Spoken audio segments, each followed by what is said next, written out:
Neştaydı şunun için, ağalarımız için, Batırcan için, Ferdarcan için. Incıtma den aydın ağalarına, devam edelim.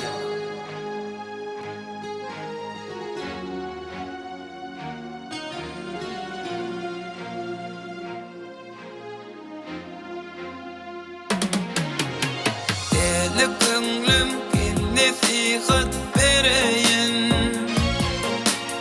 yastıktaşın sever yarın incitma. Elim alsan akıl sana vereyin, seven elim karı atan incitma. Seven elim karı atan incitma. Balar yegedin ve panı dostu, bir esem evlenip olur aşk dostu. Geceden başına ve panı dostu, yeni eğik bilin dostun incitma. Yeni eğik bilin dostun incitma.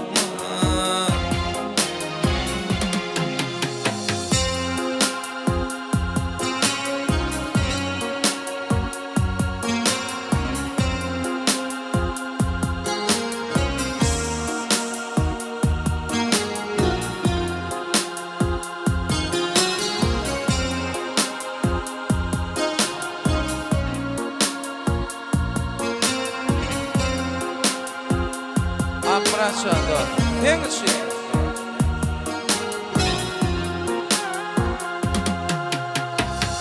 Belinden bolma ağı denleme,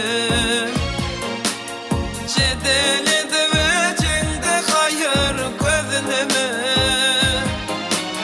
Kerine koysanı onu görleme,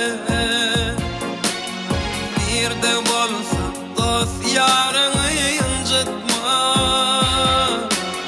Bir de bolsa dost yarını incitma. Şahir Aydar dinle akıl sezini, követ etme özgü yığdın gülini. Adarı yetmese hiçbir kişinin, ot kozlayıp komşu kolum incitma. Ot kozlayıp komşu kolum incitma.